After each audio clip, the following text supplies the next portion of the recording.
Assalamualaikum warahmatullahi wabarakatuh. Di sini kami dari kelompok 2 bakal mempresentasikan mata kuliah Filsafat Pendidikan. Sebelum masuk ke pembahasan, izinkan saya memperkenalkan anggota kelompok. Yang pertama ada Alipia Rehani Putri, yang kedua Indah Sari, yang ketiga Sabrina Martija, saya sendiri. Selanjutnya di sini saya akan menjelaskan tentang hakikat ilmu. Ilmu di daerah tertentu sering disamakan dengan kata ngelemu. Istilah itu digunakan dikarenakan memang istilah lokal kejawaan, tetapi sebenarnya beda antara ilmu dan ngelemu. Ilmu itu rasional, sedangkan ngelemu itu adalah hasil oleh batin. Menurut Sumantri tahun 1980, ilmu adalah pengetahuan yang diperoleh dengan cara-cara tertentu. Dan ilmu terbagi menjadi dua kelompok, yaitu ilmu alam dan ilmu sosial. Ilmu alam menurunkan fisika, kimia, biologi, dan seterusnya. Matematika pun terdapat di kelompok di bawah ilmu alam, walaupun ada yang mengatakan itu bukan ilmu tetapi sebagai alat berpikir. Adapun di kelompok ilmu sosial yang lahir terdapat ilmu ekonomi, ilmu hukum, ilmu politik, dan ilmu komunikasi dan sejenisnya. Dilanjutkan oleh teman saya. Saya di sini akan menjelaskan filsafat pendidikan dan hakikat dari filsafat. Jadi filsafat pendidikan merupakan ilmu alat. Alat yang dimaksud di sini untuk memecahkan problematik pendidikan. Jadi ilmu alat ini keberadaannya bukan sebagai substansi yang diajarkan untuk murid di sekolah saja, tetapi sebagai alat berpikir para ahli pendidikan untuk membedah berbagai persoalan pendidikan dan merajutnya kembali menjadi lebih baik.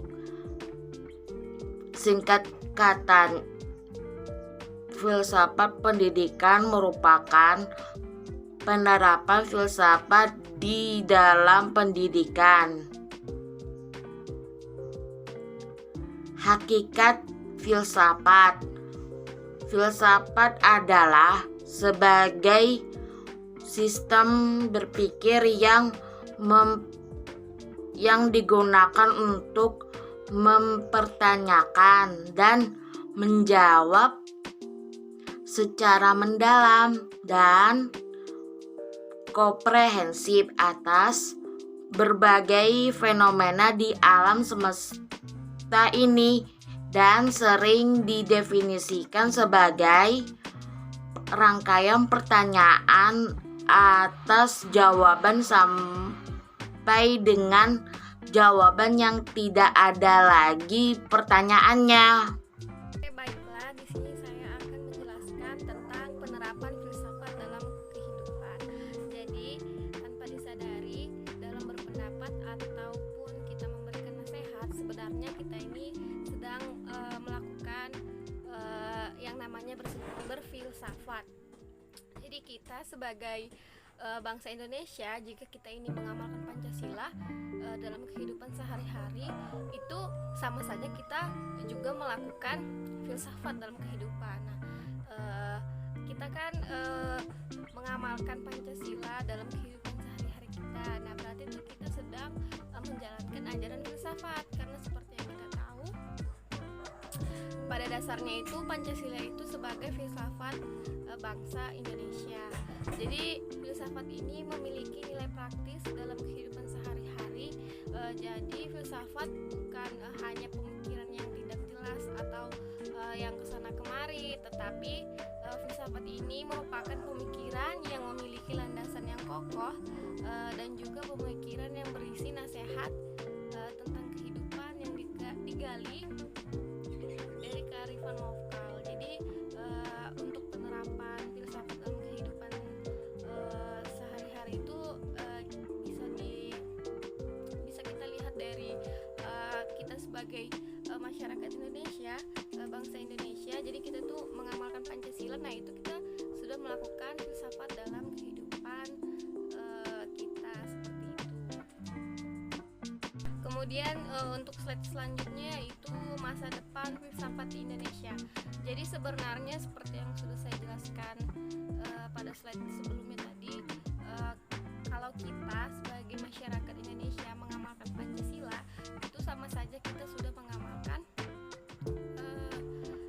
filsafat dalam kehidupan sehari-hari. Jadi sebenarnya filsafat itu tuh sudah ada sepanjang masa gitu, dari dulu sampai sekarang. Jadi filsafat ini bukan hanya dari dulu sekarang, tetapi itu tuh filsafat ini ada dari sepanjang masa dulu, sekarang, dan juga yang akan datang, seperti itu. Nah, jadi filsafat ini akan tetap ada sepanjang manusia itu masih ada, karena seperti yang kita tahu, filsafat ini bisa juga disebut sebagai berpikir kritis. Jadi selama manusia itu berpikir, maka itu filsafat itu akan selalu ada.